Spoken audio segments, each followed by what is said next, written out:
நகரு. குப்பை தானே நாங்க வெளியே வச்சிருக்கோம்ல, அப்புறம் என்ன சும்மா சும்மா கவுத்தட்டிட்டே இருக்க?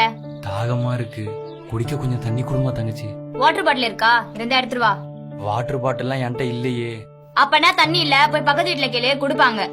ரொம்ப தாகமா இருக்கு, தொண்டை வேற வறண்டு போச்சு. ஒரு சொம்பு இல்லைன்னா டம்ளர்லயாச்சும் தண்ணி குடுமா, உனக்கு ரொம்ப புண்ணியமா போகும்.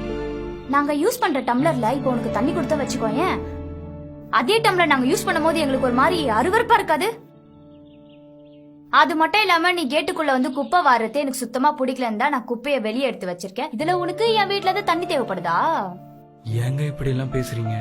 நானும் உங்களை மாதிரி ஒரு மனுஷன் தானே. யாரு நீ மனுஷனா? அறிவு இருக்க ஒரு மனுஷன் ரோட்ல இருக்க குப்பை குப்பை தொட்டி அடுத்தவங்க தின்னு போட்ட எச்சியெல்லாம் கை வச்சு இருக்க மாட்டான். நீ எல்லாம் மனுஷ ஜென்மமே இல்ல, அதனாலதான் இந்த மாதிரி கேவலமான வேலைய பாக்குற. உனக்கு என் வீட்டுல தண்ணி கேக்குதா? என்னடி கொஞ்சம் விட்டா ரொம்ப பேசுற? வாய் ரெண்டா கிழிச்சிருவ பாத்துக்கோ. சும்மா இருமீனா, தப்பெல்லாம் என் மேலதான். அவங்க தண்ணி கொடுக்க மாட்டேன்னு சொல்லியும் நான் தான் திரும்ப திரும்ப கேட்டுட்டு இருந்தேன். உனக்கு தண்ணி கொடுக்க மாட்டேன்னு வேற சொன்னாலா இவ? போடி போய் தண்ணி எடுத்துட்டு வா, இல்ல வீட்டுக்குள்ள வந்து உன்னை அடிப்பேன். போடி. இப்ப எதுக்கு மீனா கோவப்படுற? அவங்க சொல்றது உண்மைதானே. 6 அறிவு இருக்க மனுஷன் அவனாவது இந்த வேலைலாம் செய்வானா? இங்க பாரு, இந்த உலகத்துல எதுவுமே கேவலமான வேலை கிடையாது. இந்த வேலை செய்யறவங்க எல்லாம் வசதியானவங்க, இந்த வேலை செய்யறவங்க எல்லாம் கேவலம்னு நினைக்கிறாங்கல்ல, அவங்க தான் 6 அறிவு இல்லாத நாய்ங்க. இங்க பாரு, ஒருத்தர் உனக்கு மரியாதை கொடுத்தா நீ மரியாதை கொடு.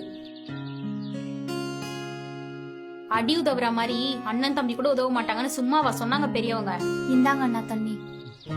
நீ முதல்ல அவங்க காலில் விழுந்து மன்னிப்பு கேளு. நான் என்ன தப்பு பண்ண? நீ அவங்கள அடிச்சது தப்பு. இப்ப மட்டும் நீ அவங்க கிட்ட மன்னிப்பு கேட்கல, அப்ப நான் தண்ணி வாங்கி குடிக்க மாட்டேன் பாத்துக்கோ. ஐயோ பரவாயில்லக்கா, நான் பண்ண தப்புக்கு தானே நீங்க நடிச்சீங்க. அண்ணா என்ன மன்னிச்சிடுங்கண்ணா. இதுக்கப்புறம் யார்கிட்ட அப்படி பேச மாட்டேன்னா. ஒரு அடி அடிச்சதுக்கு அப்புறம் தான் எல்லாருமே ஒண்ணுன்னு நான் புரிஞ்சுக்கிட்டேன். என்னக்கா அப்படி பாக்குறீங்க? நான் பேசுறது உங்களுக்கு சந்தேகமா இருக்குல்ல?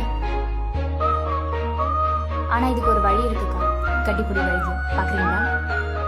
ஆனா இதை கொஞ்சம் புரியுங்களேன். ஐம் சாரி அக்கா, உங்களை அடிச்சதுக்கு என்னையும் மன்னிச்சிருங்க.